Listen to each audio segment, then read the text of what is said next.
Graça e paz, amado e amada de Deus. Aqui é o professor Paulo Pescador. Eu estou dando uma passadinha aqui pelo nosso WhatsApp para fazer a apresentação do nosso chat Tira Dúvidas via WhatsApp da matéria de Introdução ao Novo Testamento 1, a qual está sendo lecionada pelo nosso querido professor e pastor Pedro José Soares. Então vamos iniciar aqui com a pergunta feita pelo irmão Gilberto. Graça e paz, professor Pedro. A minha pergunta é o seguinte: a gente sempre ouve falar, até mesmo em cima do altar, aquela palavra, cuidado com a doutrina dos fariseus.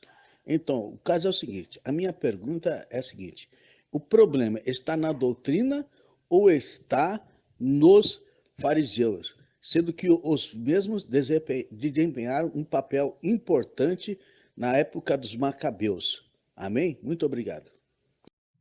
Então vamos à resposta aqui do professor Pedro. Então, respondendo aqui a pergunta do irmão Gilberto, vamos ver. Graça e paz a todos. Como eu coloquei aí no WhatsApp, respondendo a pergunta do irmão Gilberto, quanto aos ensinamentos dos fariseus. Na realidade, existia uma visão teológica judaizante a respeito do reino e a respeito do Messias, quanto o que eles tinham referente à lei e referente ao Messias, a visão messiânica, e dentro do contexto qual eles estavam vivendo, o sistema em si farisaico, os ensinamentos deles, dentro dessa visão judaizante. Eles não ensinavam de uma forma errônea. O que eles ainda não entendiam, nem os próprios discípulos de Jesus haviam entendido ainda, eles não haviam se atentado que o Messias seria diferente do que eles esperavam, do que todos os judeus em si, a comunidade judaica, esperavam. E por conta de ter desenvolvido no decorrer dos anos a lei oral, e essa lei, ela foi se agregando juntamente com a lei, com os escritos sagrados. Houve algumas interpretações erradas. É onde Jesus também fala sobre os preceitos de homens, onde Jesus também fala que cuidado com a, o fermento dos fariseus, né? A doutrina dos fariseus. Mas em si, dentro de uma teologia judaizante, os fariseus eles ensinavam de uma forma correta dentro dessa visão. Porém, essa visão teria que se adequar ao que Jesus agora estava propondo para eles, trazendo ali o espírito da lei, o espírito do que Deus havia deixado para ele, uma nova interpretação daquilo que eles estavam até então aprendendo e ensinando também ao povo. O que Jesus debatia muito referente aos fariseus é que muitos não seguiam o que eles mesmos ensinavam. Eles, por conta da lei oral, dos escritos da oralidade aí que foi desenvolvendo, eles acabavam tendo uma outra interpretação. Eles também ensinavam uma coisa e viviam outra, né? Então, os fariseus, existia esse grupo que estava sempre nas praças, querendo ser vistos, né? Porque fazer parte também de uma escola farisaica naquela época era status também, né? Teria um certo prestígio na sociedade, mas enfim, alguns estudos, algumas pesquisas mais recentes mostra que os fariseus em si, o que eles ensinavam estava dentro de uma teologia até correta, dentro de uma visão judaica, né? Não essa nova interpretação que Cristo veio trazer, mostrar. E o que Jesus debatia muito mesmo aí era sobre a questão da hipocrisia que eles ensinavam, eles não, muito deles não viviam, um grupo aí pelo menos não vivia, né? Mas enfim, mesmo que eles ensinavam lá, estava até mesmo fora dessa nova interpretação que Jesus trouxe. Eles teriam que reconhecer Jesus como o Messias e fazer essa nova leitura da lei para que realmente estivesse correta. Mas enfim, Jesus, até o próprio Jesus Cristo, ele tinha um certo perfil e o método de ensino dos fariseus, né? Isso é plausível também quanto ao que eles ensinavam, ao método que eles ensinavam, né? Mas eles teriam que fazer essa nova interpretação da lei a qual Jesus Cristo aí veio mostrando. Que Deus abençoe a todos. Ok. Então vamos à nossa segunda pergunta aqui, que foi uma pergunta feita pelo irmão Dario. Professor Pedro, a graça e a paz. Aqui é o Dario de Souza, aluno, né, do seminário, tá? Primeira pergunta, professor. O correto é falar Estela de Merenpaut ou Estrela de Merenpaut, que é também, né, conhecido como Estrela de Israel, tá? É correto usar as duas versões, tá? Primeira pergunta. E a segunda pergunta é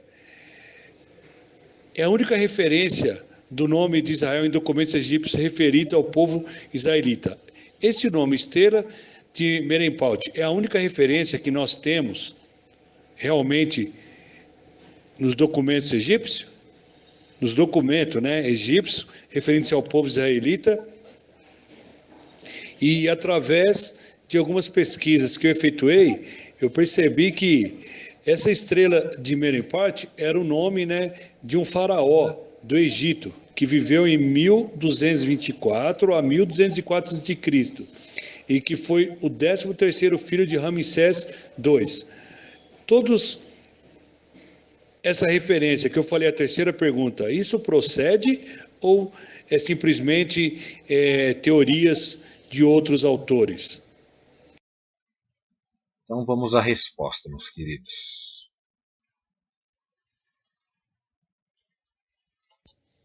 Graça e paz, meu querido irmão Dario.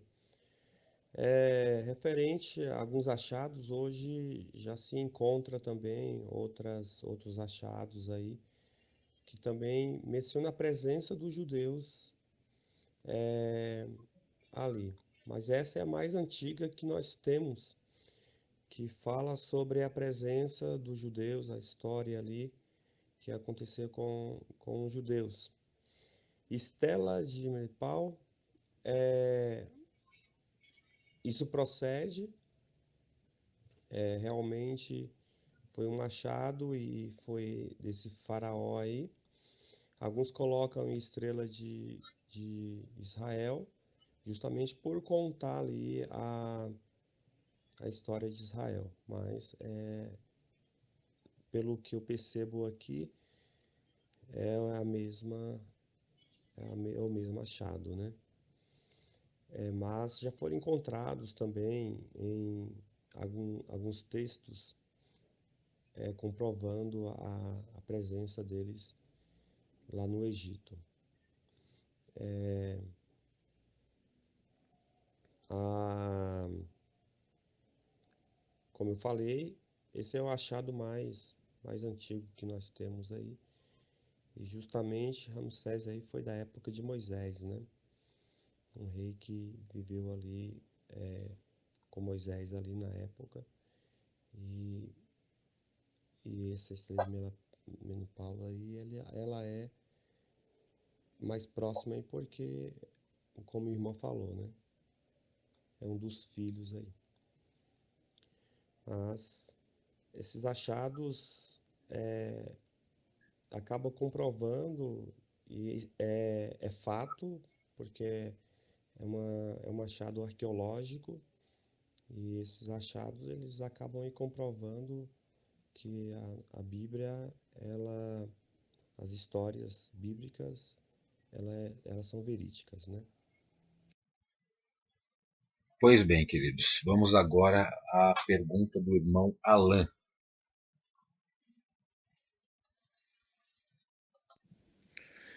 Graça e paz, pastor Pedro, graça e paz, alunos, né, colegas de estudo.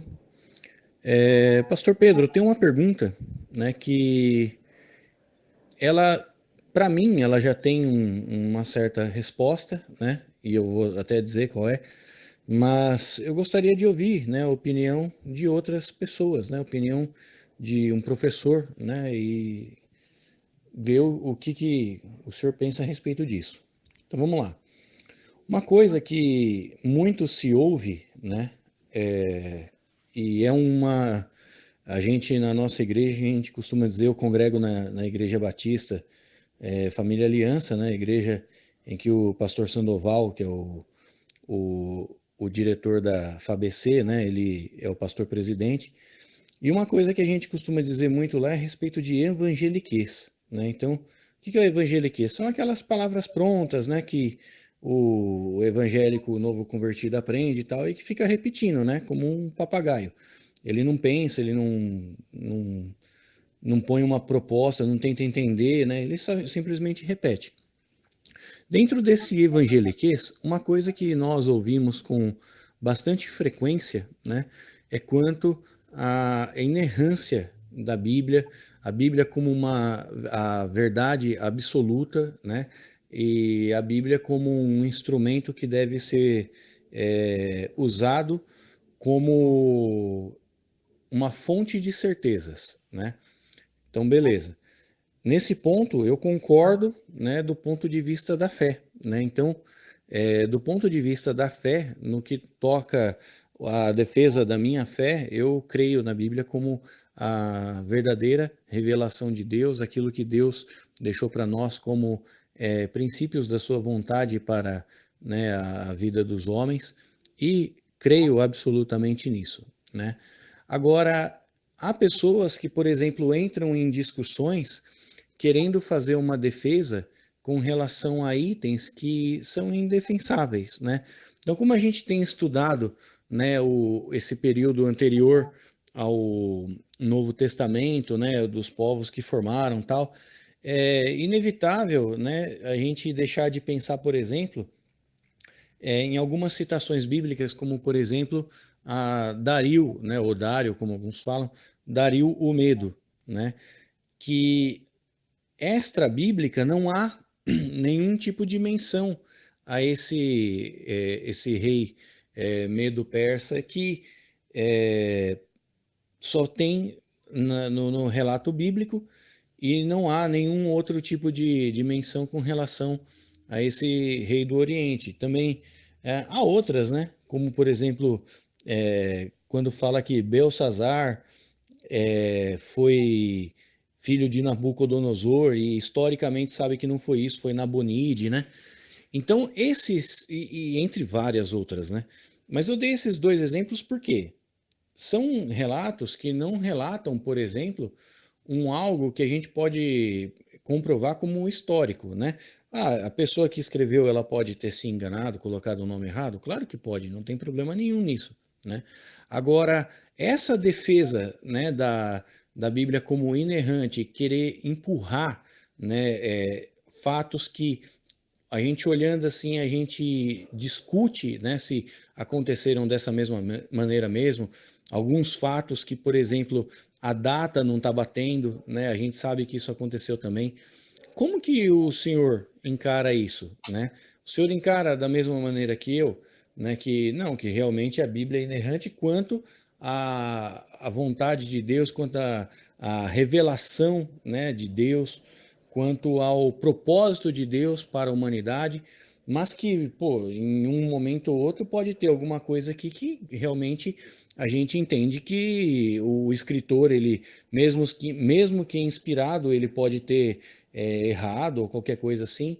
Como que o senhor encara isso? O senhor encara que, não, cara, tá escrito aqui, a gente tem que cegamente pregar e ir contra todo e qualquer tipo de pensamento alheio, ou não? Ou a gente deve entender que, sim, historicamente, que a Bíblia não é um livro científico, não é um livro histórico, mas é um livro da vontade de Deus, né? Porque há uma linha tênue que separa, né, o fato dela ser histórica ou dela ser científica de ser a vontade de Deus, né? A revelação de Deus. Gostaria que o senhor falasse um pouco a respeito disso. Desculpa, sei que foi longa aí, né, a pergunta, mas eu queria explicar direito o que eu estou pensando, porque se não explicar direito, pode ter uma má interpretação, né, da sua parte e até da parte dos colegas, né, que estiverem escutando. Obrigado, fica na paz. Então vamos aqui à resposta do pastor Pedro à pergunta do nosso querido irmão Alan. Graça e paz, meu querido. Irmão Alan. Eu fico com o irmão também. Para mim, a Bíblia, ela é inerrante. O que está escrito nela foi realmente o que aconteceu, principalmente aí com o povo de Deus. A Bíblia também tem o seu lado histórico, né? Ela conta aí a história do povo de Deus também, pois ela é uma revelação progressiva aí dos planos de Deus. Foi Deus quem criou aí o povo de Israel. Eu ainda não peguei para comparar com a história secular referente a quem seria Dario lá na história secular, porque nós poderíamos fazer isso aí comparando no mesmo ano aí, tentando descobrir a quem Dario, talvez eles tenham dado um outro nome também, né? Apesar que nós temos referente ao povo judeu é muito escasso, né? Assim, em questão de, se nós formos olhar os livros que nós temos, falando sobre o povo de Deus, o povo de Israel. Teríamos que ir mais profundo em uma universidade, por exemplo, na USP nós temos um departamento que se estuda justamente só sobre o povo de Israel. É um departamento que estuda a língua, né, toda a sua cultura. Então, talvez num lugar como esse, um departamento exclusivo como esse ali na USP, por exemplo, nós poderíamos até fazer uma comparação e tentar verificar realmente se foi omitido ou se deram um outro nome aí para Dario, né? Mas eu fico com o irmão, né? Para mim, Dario existiu, é como a Bíblia conta, e talvez omitiram aí essa parte também na história, referente ao povo de Israel, nesse período aí.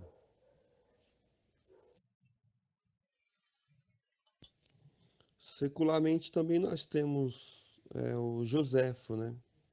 Que vem contando a história do povo de Israel, que é uma das leituras aí também complementar aí da matéria, a qual eu também uso bastante aqui para compor as minhas aulas. E ele, no seu conteúdo, na sua narrativa, ele cita o nome Dario, justamente dando continuidade aí da história de Israel, né? Ele não omite esse personagem aí nesta época, né? Então, nós temos aí o Flávio Joséfo, que foi um judeu aí, que conta a história de Israel, que cita ele seguindo exatamente a Bíblia, como os irmãos já devem ter visto aí o O Joséfo, ele vem contando lá desde lá de trás, né?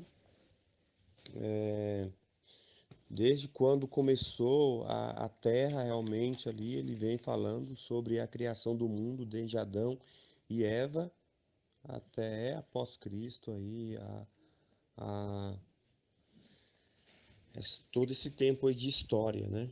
Então, nós temos Joséfo aí, pelo menos, para comprovar, exceto a Bíblia, que Dario existiu e faz parte aí dessa história aí, desse período do povo de Israel.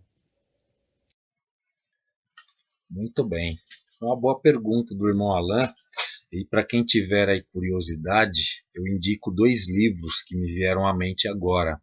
O primeiro seria Inerrância Bíblica, que foi um livro organizado pelo Norman Geisler, mas que é escrito por diversos autores de renome, né?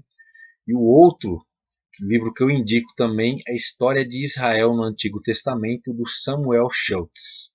É um livro muito bom também e conta muitos desses detalhes aí também, né? Porque estou falando isso porque também eu vou entrar numa matéria, acho que vai ser a próxima, depois dessas 2 que eu devo apresentar agora em novembro e dezembro, lá para o ano que vem, eu devo apresentar uma matéria que eu tenho pronta. Inclusive eu tenho uma apostila grande também escrita acerca dela, que é Bibliologia, na qual eu trato também essa questão de inerrância bíblica, né? E eu sigo a linha maximalista, né? Tem a linha minimalista e a linha maximalista, né? Que a minimalista entende que a Bíblia não é fidedigna em questões históricas, né? Mas na verdade já é uma linha liberal, né? São os estudiosos liberais. E a maximalista, né? Ela entende que a Bíblia é uma fonte fidedigna de fatos históricos. E na verdade, todos que tentam contestar a Bíblia até agora não conseguiram provar nada contra ela. E pelo contrário, ao longo dos anos, ao longo dos séculos, né, tudo aquilo que contestavam acerca da Bíblia, nós entendemos e nós percebemos que a própria arqueologia bíblica veio revelando, né, ao longo do tempo e desmascarando, né? Existe até uma frase bastante usada pelo pastor Paulo Romeiro, né, que diz que a cada descoberta no Oriente, um crítico é enterrado no Ocidente. Ou seja, muitas coisas que contestaram acerca da Bíblia, acerca de personagens históricos, né, que esse personagem nunca existiu, de repente a arqueologia foi e achou, né? Ou cidades que só eram citadas apenas na Bíblia e em nenhum outro local, né? Elas acabaram também sendo descobertas, né, posteriormente pela arqueologia e assim acabou calando a boca de muitos críticos, né, que diziam que a Bíblia era mentirosa, que a Bíblia estava inventando, né?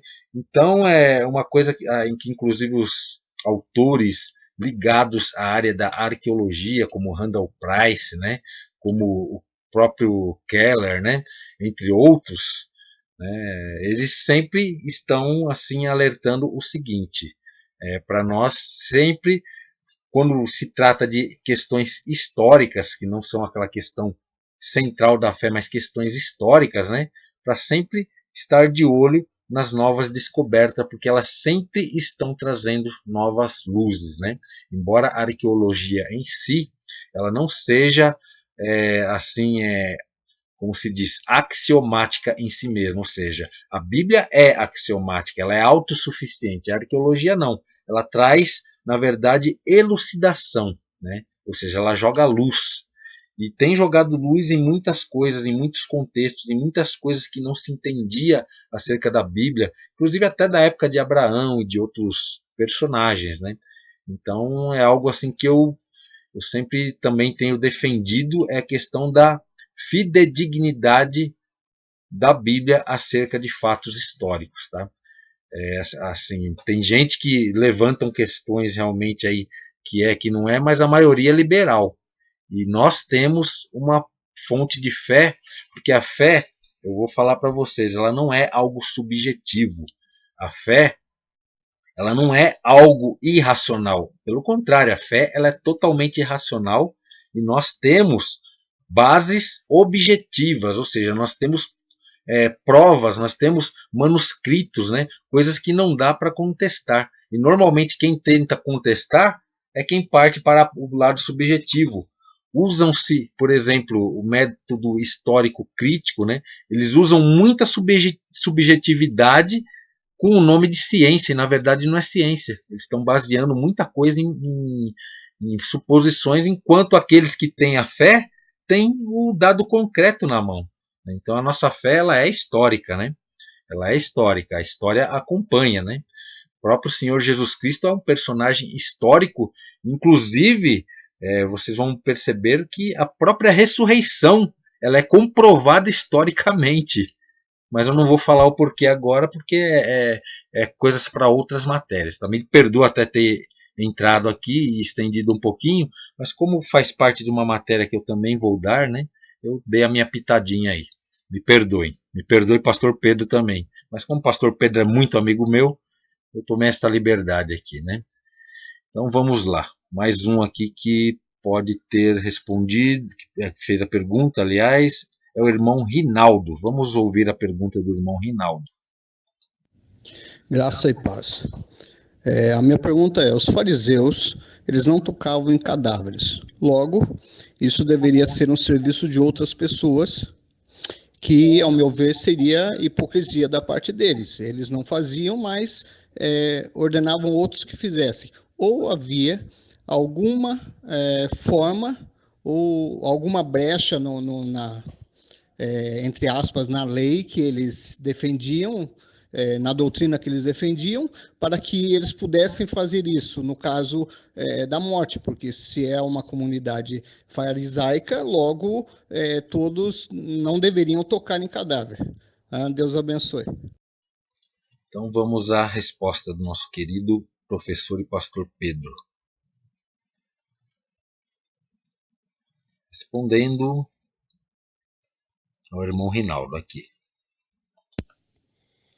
Bem, referente à morte em questão de cadáver, os judeus eles não poderiam tocar em cadáver, por exemplo, de algum animal no campo. Então houve um cadáver, eles não poderiam tocar.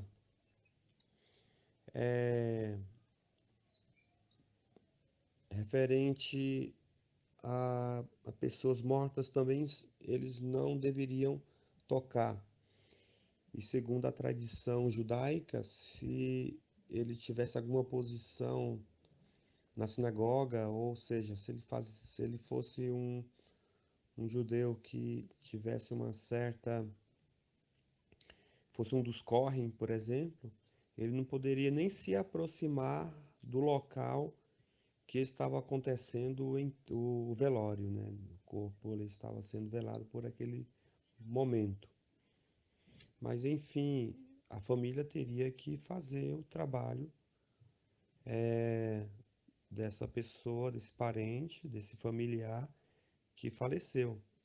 E aí depois ele iria fazer o processo de santificação, né, de limpeza, de pureza, seguindo todas as regras, todas as leis para se purificar por ter ali tocado no cadáver, né, mesmo sendo da família. Mas ele tinha que fazer todo o processo, né? Tinha que realizar aí esse momento aí de luto, né? Esse momento aí de enterro do corpo, né? O luto, inclusive, ele se dava em 3 períodos. O primeiro período era o Shivá, que se referia aos 7 primeiros dias, que os familiares guardavam o luto em suas casas, eles não frequentavam outras casas, justamente porque eles tiveram o acesso ali àquele corpo, né? Ou pelo menos o ambiente onde estava o corpo enlutado. E aí, se nesse momento do Shivá, né, Se aparecesse alguma festa, por exemplo, se aparecesse o dia de sábado, esses 7 dias eram interrompidos para que eles pudessem aí santificar o sábado, né? E depois continuar, né? E se acontecesse alguma festa também, festas que estavam, as festas solenes, que estavam prescritas ali na lei, eles poderiam também interromper o shiva deles, participar das festas e depois voltar, né?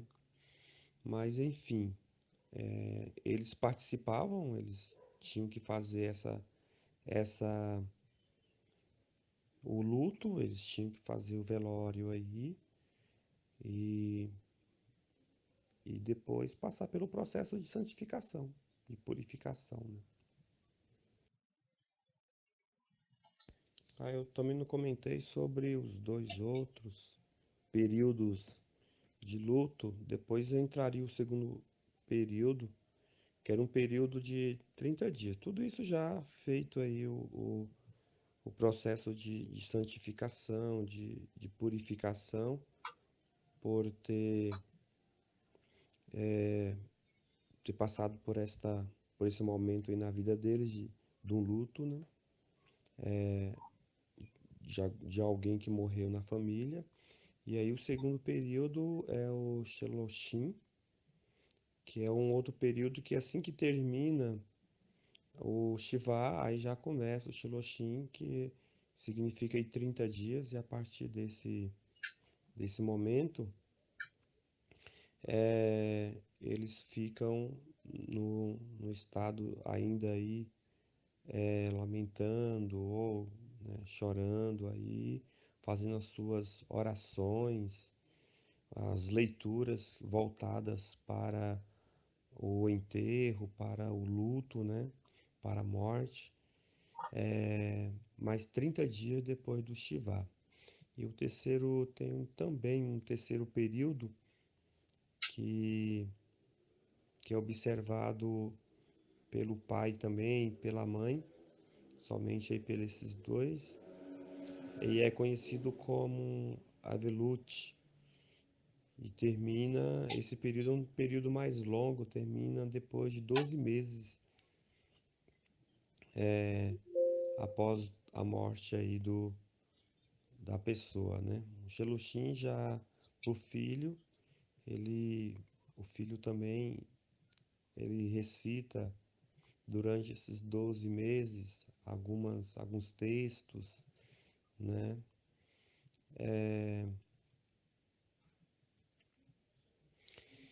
E então, durante esse período aí, eles têm alguns textos para estar recitando, que são esses períodos. Então, o luto, na realidade, do povo dos judeus perdura aí para a família em si, perdura 12 meses, né? Seguindo, se for seguir mesmo aí, todos esses períodos do luto, né?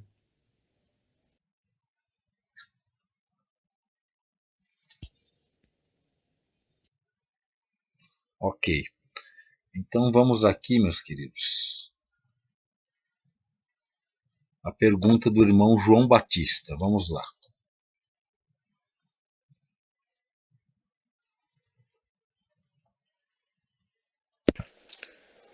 Graças a paz a todos e ao pastor Pedro.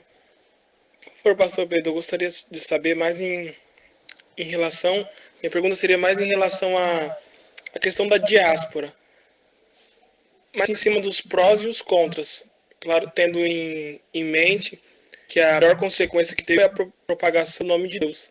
Mas, mesmo em decorrência do, assim, dizemos assim, o enriquecimento dos judeus em outras cidades, fora mesmo de seu país, talvez isso não tenha trazido também uma consequência ruim para o povo judeu.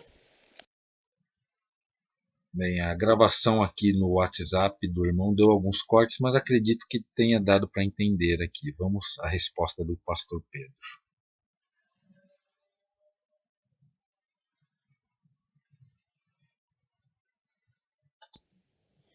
Referente à diáspora, nós temos, na realidade, dois pontos positivos. A princípio, o mundo ainda não havia chegado na plenitude dos tempos, no tempo de Deus, no tempo de Jesus Cristo vir ao mundo.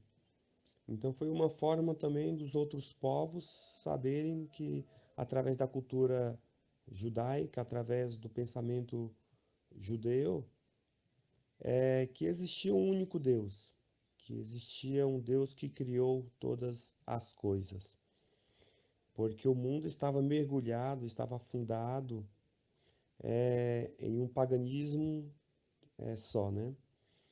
Então, já ajudou a amenizar essa situação, já trouxe uma nova visão divina para a humanidade com a diáspora que aconteceu bem antes de Cristo aí. E o outro ponto positivo fica depois de Cristo, porque depois que Jesus Cristo ele morreu e ressuscitou, os apóstolos passaram a pregar o evangelho a todas as nações. Os judeus já era um povo que estava espalhado no mundo inteiro e que já tinha conhecimento da palavra de Deus, já tinha conhecimento da promessa do Messias, só não sabia, só não esperava o Messias dessa forma como veio. Mas com a iluminação do Espírito Santo, com a propagação do Evangelho, trazendo essa nova releitura da Sagrada Escritura, que até o momento eles só tinham o Antigo Testamento, isso ajudou até mesmo a se formar igrejas fora de Jerusalém. A palavra do Senhor nos afirma que Paulo, quando ele iria pregar o Evangelho às outras nações, o primeiro lugar que ele ia era uma sinagoga. Ele procurava uma sinagoga para levar o evangelho, porque já sabia também que os judeus já conhecia a palavra de Deus e já esperava o Messias. Só faltava agora alguém explicar para eles que o Messias era Jesus Cristo. Então, na realidade, nós temos esses dois. A diáspora, ela nos trouxe dois pontos positivos, né? Uma e antes para amenizar a situação do paganismo no mundo, trazendo essa nova visão para os povos pagãos, que existia só um único Deus, e após também aí após a morte de Cristo, os judeus também, as igrejas do Novo Testamento era composta por judeus e gentios, né? Na grande maioria pelos gentios, sim, mas os judeus estavam se convertendo também ao cristianismo, né? Ok, vamos à próxima pergunta aqui. A pergunta do irmão Rinaldo, do irmão João Batista, né?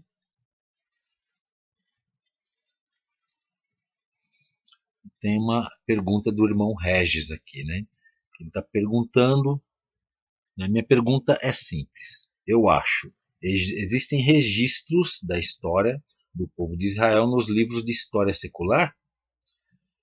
Por que quando aprendemos história na escola não nos ensinam sobre a história da Bíblia? Então vamos lá a resposta.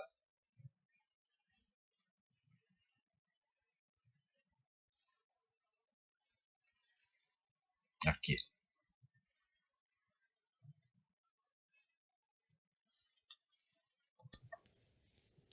Bem, respondendo aí essa pergunta sobre o que contam aí do povo de Israel no meio secular, né? Nós temos de uma forma bem sucinta sobre a história de Israel. Como o irmão já mencionou aí, pode não ter sido assim também um grande império, né?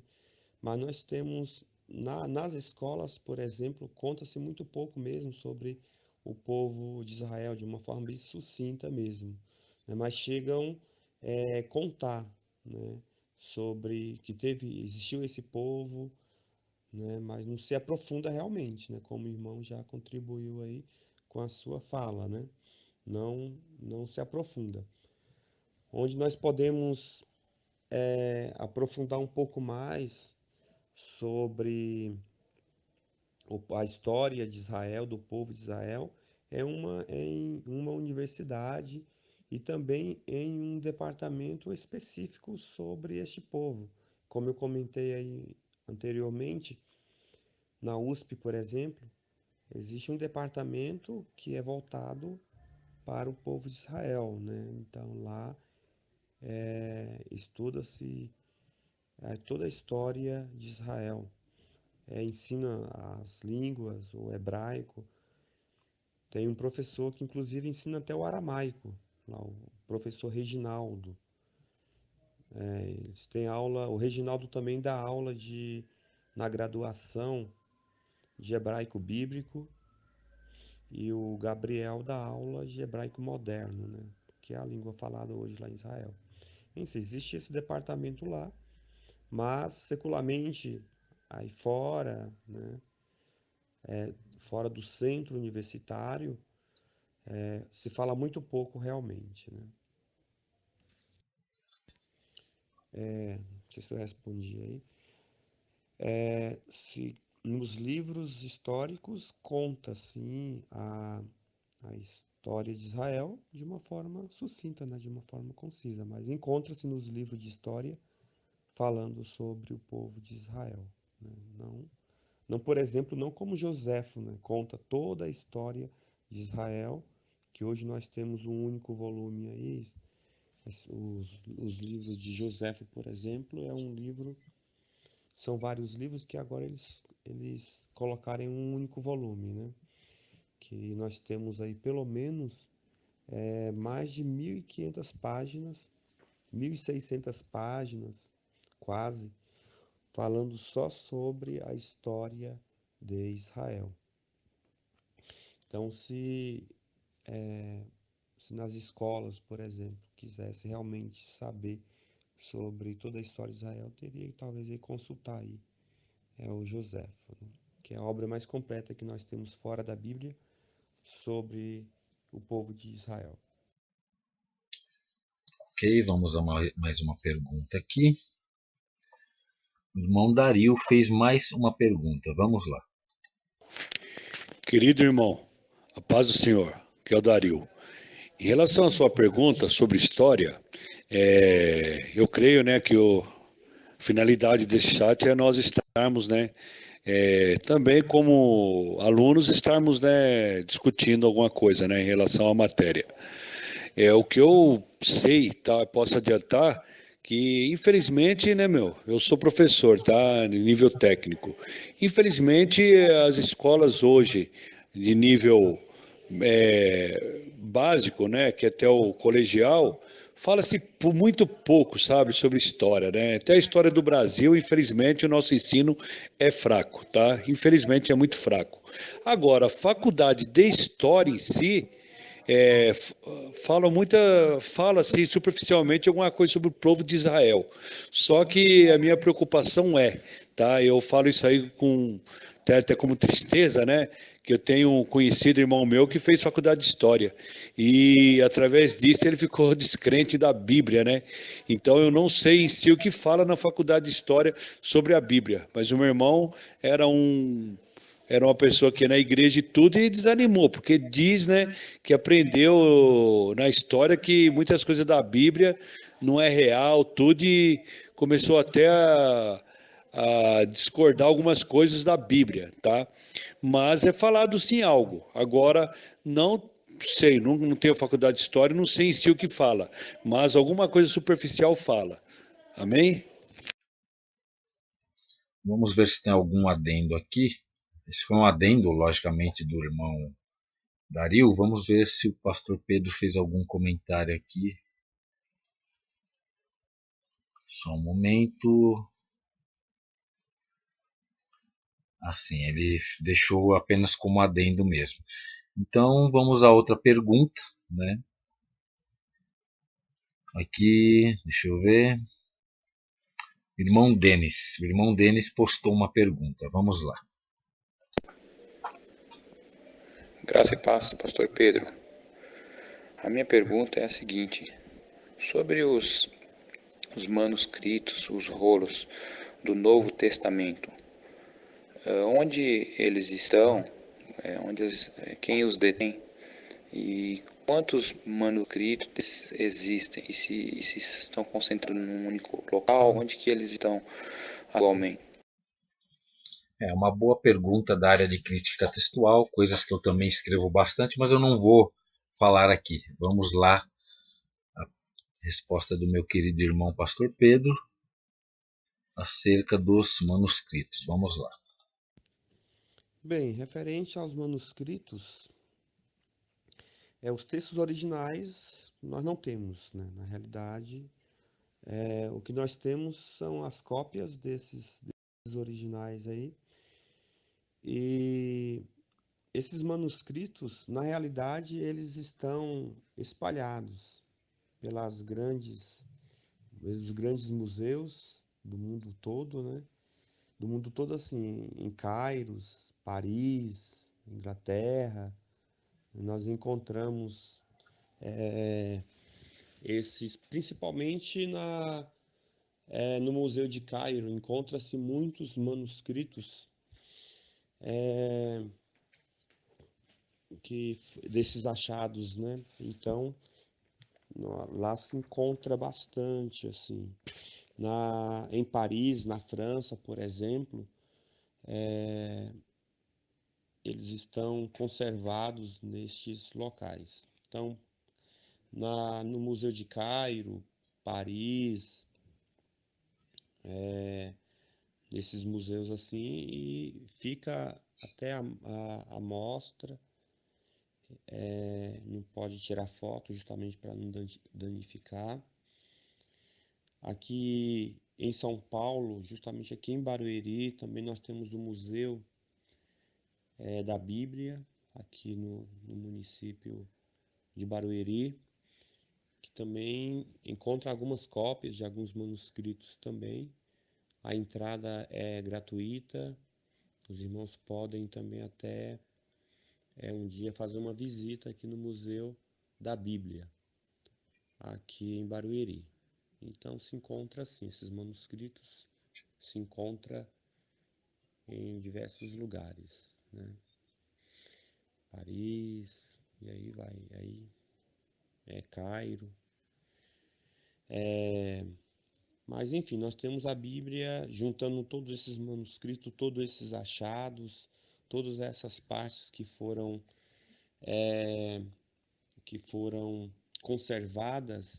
Nós temos a Bíblia, né, em nossas mãos. E através desses achados, desses textos mais antigos, foi composta a Bíblia aí inteira, todos os 66 livros da Bíblia, né? E essa Bíblia, com esses 66 livros, dá para, com a Bíblia no Antigo Testamento em hebraico e o Novo Testamento em grego, dá até mesmo para encontrar pela Trinitariana. A Trinitariana tem uma Bíblia que nesse formato aí. O Antigo Testamento em hebraico e o Novo Testamento em grego, né? Dá para ter acesso aos textos em suas línguas originais. Não o texto original, mas o texto bíblico em sua língua original. Muito bem, Pastor Pedro é uma bênção, né? O homem é um poço de conhecimento e quem sabe um dia eu chegue aos pés dele ali para aprender um pouquinho do que ele sabe, né? É uma bênção realmente, né? Um homem de Deus, um homem amoroso, inclusive, um pastor muito amoroso com as ovelhas e com alunos, tá? Então, ele até postou aqui a questão aqui de algumas Bíblias, principalmente essa que talvez seja da Trinitariana que ele está falando, ó, a parte em hebraico aqui, ó, Torá, que é a lei, né? Nevim, que são os profetas, e Ketuvim, que são os escritos, né? Escritos que em grego receberam o nome de hagiógrafos, né? vem de duas palavras gregas, que é hagios, santo, sagrado, e grafê, que são os escritos. Então, aqui o Ketuvim seriam os escritos sagrados, né, que compõem o Antigo Testamento aqui, né. Lembrando que a Torá, logicamente, ela é composta aí pelo Pentateuco, que são os 5 primeiros livros da Bíblia que nós conhecemos, né. E vem aqui também a parte em grego, né, que seria o lado grego aqui da Bíblia que ele falou, né. É bem interessante para quem estuda realmente essa Bíblia, para quem estuda as línguas originais, como o pastor Pedro, que ele é um estudioso, para quem não sabe, ele é um estudioso do grego e do hebraico, tá? Eu estou aqui apenas gatinhando, ele já está bem longe já. O pastor Pedro é realmente uma bênção, né? Então está aqui o texto hebraico, aqui, o livro de Gênesis, né? Bereshit, e aqui o texto grego, né, que é o Novo Testamento. Muito bem. Acho que ele ainda está complementando aqui. Vamos lá. Essas imagens aí é só uma amostra dos textos nas línguas originais, a quais nós temos acesso, né? Então, graças a Deus, a Bíblia ela foi conservada e podemos aí até mesmo através desses textos nas suas línguas originais tirar as nossas dúvidas que surgem aí no decorrer das nossas pesquisas, dos nossos estudos. Agora, em questão de cópias, são bastante, viu? Nós temos uma tabela quando se fala em confiabilidade dos textos do Novo Testamento, que cita mais ou menos 5.600 cópias do Novo Testamento aí. São bastante cópias, naquela época eles copiavam bastante, né? Muitas se perderam, é claro, desse número, né? Talvez aí não sabemos se realmente hoje nós temos tudo isso, mas segundo o Instituto Cristão de Pesquisa, eles colocam aí mais ou menos 5.600 cópias dos manuscritos do Mar Morto, ou do Novo Testamento, né? Então, bastante cópias. E realmente, meus queridos, a Bíblia, não existe documento antigo mais bem confirmado historicamente do que a Bíblia, tá? Então, para vocês terem uma ideia, né, até pessoas ou teólogos liberais, como por exemplo Champlin, né, que é liberal, são assim obrigados a reconhecer realmente que a Bíblia, principalmente o Novo Testamento, é o documento mais bem confirmado historicamente, né? Tem muitos manuscritos, para vocês terem ideia, somente com a citação dos pais da igreja você consegue montar o Novo Testamento inteirinho, com exceção, se não me engano, de 13 versículos, somente com a citação deles, coisa que eles citam de outros manuscritos, né? Para vocês terem ideia do tamanho, da importância da Bíblia. Eu lembro das aulas do nosso querido pastor José Ribeiro Neto, né? Que ele mesmo fala, né, questão até de preservação, né, de variantes textuais. Você pega os escritos aí que ninguém contesta, né, que são os escritos de Sócrates, Platão e Aristóteles, que tem meia dúzia aí de manuscritos, né, e 50% de variante textual. Aí você pega a Bíblia, que tem mais de 5.000 manuscritos, 3% apenas de variantes textuais, e dentro dessas variantes textuais, desses 3%, nenhuma dessas variantes concerne a doutrinas centrais da Bíblia, e tem mais. Dentro desses 3%, a maioria é coisa irrelevante. É coisa assim de troca de palavra, coisa que não muda em nada o sentido do texto, né? Por exemplo, um escreve Jesus Cristo, outro escreve Cristo Jesus, né? Então, assim, eu lembro das aulas do pastor José Ribeiro Neto de crítica textual, e ele falava, realmente é um milagre, né? Essa transmissão da Bíblia né? E você ter só isso de variante textual e ainda é algo realmente que você vê a mão de Deus, inclusive os achados do Mar Morto, tá? Porque todo mundo contestava, né? Achando, é igual telefone sem fio, você vai ver, começa assim, termina de outro jeito. Quando acharam os rolos do Mar Morto, ficaram de queixo caído com a fidelidade do texto, entendeu? Compararam um texto aí se não me engano, 2 séculos antes de Cristo, com os manuscritos do Antigo Testamento já massoréticos, né? Lá do século XI, século XII, né? E ficaram de queixo caído realmente com a fidelidade, né? Então você vê que a mão de Deus realmente está aí em preservar também os escritos, né? É algo fantástico, algo maravilhoso, né?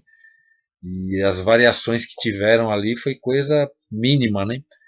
Então nós vemos que realmente Deus é fiel e não teria sentido algum Deus inspirar a sua escritura se ele não fosse capaz de preservá-la. Isso é algo que nós devemos ter em mente também, né? Então vamos ver aqui o irmão Denis que fez a pergunta. Agora nós temos uma pergunta do irmão Anderson. Vamos lá. Graças e paz a todos. Professor Pedro, eu gostaria de saber, com relação ao fim do cativeiro dos judeus, estava escrito, assim, está no material, eu fiquei com dúvida pelo seguinte fato. Está dizendo que o rei Ciro é quem foi o responsável aí pelo término do cativeiro, bem como a reconstrução do templo, a retorno aos cultos religiosos. Porém, um pouco mais abaixo no material didático nosso, diz que o rei Ataxerxes, né, que era o filho bondoso lá do Xerxes, ele teria permitido, né, a volta dos judeus para Jerusalém. Aí eu fiquei meio na dúvida se seria quem foi responsável pelo retorno dos judeus para Jerusalém, se foi o rei Ciro ou o rei Ataxerxes. Muito obrigado, boa noite a todos. Então vamos lá a resposta do pastor Pedro.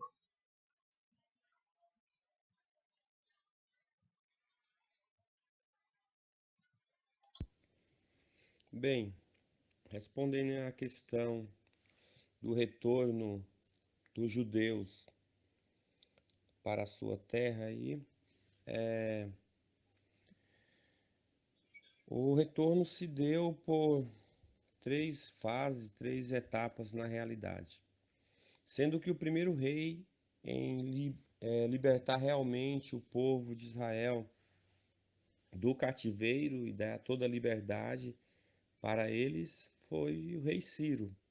E o primeiro retorno dando-se aí com Zorobabel, já com o direito de reconstruir a cidade, né? De reconstruir o templo, nesse primeiro retorno aí. Mas ficaram muitos judeus para trás. Veio uma leva muito pequena, justamente porque a cidade estava totalmente destruída. E no cativeiro babilônico eles tinham liberdade também para o comércio e para até mesmo cultuar a Deus, né? Manter a sua religião. Então muitos judeus não voltaram. E esses 3 períodos, esses 3 retornos para Israel, para Judá, para Jerusalém, demorou mais ou menos aí 100 anos, ou um pouquinho mais ainda. Então, o primeiro rei, sim, a que dá total liberdade para os judeus voltar é o Ciro. Mas, consequentemente, aí os outros também que vieram depois do Xerxes, até Xerxes, eles também mantiveram a palavra do Ciro, né? E permitiram que os que estavam ali, os que ficaram ali para trás, que pudessem retornar à sua terra, que reconstruísse novamente a sua vida e que voltasse novamente todos eles para a terra, que eles não iriam impedir o retorno deles, né? Que eles tinham totalmente toda a liberdade para voltar para a sua terra. Então, a princípio, Ciro foi o primeiro rei, mas Xerxes, Artaxerxes também, eles contribuíram aí para o retorno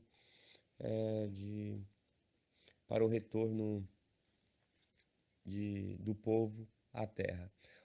Com Ciro foi Zorobabel que veio para Jerusalém. Com Xerxes, por exemplo, foi Esdra que acabou vindo para... Esdra e Neemias, né, vieram para Jerusalém na fase de Xerxes e Artaxerxes aí. Então foram esses 3 reis aí que libertaram, deram liberdade aí para o povo de Deus. Bem, meus queridos, vamos então à última pergunta aqui da noite. No caso aqui já da madrugada, eu já estou aqui nesta gravação, já estamos chegando no meu horário aqui às 3 horas. Então vamos à pergunta aqui do irmão Márcio Justino. Graça e paz a todos. Pastor Pedro, eu gostaria de saber se todos aqueles monumentos do Egito, as pirâmides e todas aquelas grandes construções foram feitos pelo povo hebreu quando eles foram escravos, ou se foram outras pessoas que fizeram. Obrigado. Então vamos à resposta do nosso querido pastor Pedro. Bem, respondendo a pergunta do irmão em referente às construções aí no Egito, Schutz, no seu livro História de Israel, por exemplo, ele menciona que, por exemplo, aquela esfinge, ela foi construída no período de Totmes III, mais ou menos ali em 1400 a.C. E pelo nascimento de Moisés aí em 1500, mais ou menos, o povo já estava sendo usados como escravos aí no Egito. Então, provavelmente, o povo deve ter participado sim dessas construções, até mesmo dessas grandes construções aí no Egito, porque segundo o nosso material aqui, os hebreus eles entram no Egito em 1870 e Totmes aí reina também nesse período aí de 1500, 1400, então algumas coisas ainda já estavam sendo construídas nesse período. Então provavelmente o povo de Israel ele é usado para nas construções aí, nessas grandes construções do Egito.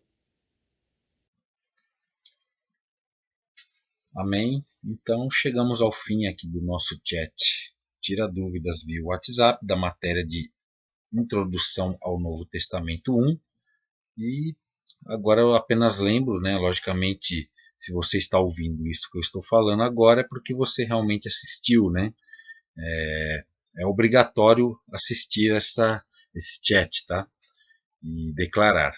Então que Deus os abençoe e fique na paz de nosso Senhor e Salvador Jesus Cristo. Um grande abraço.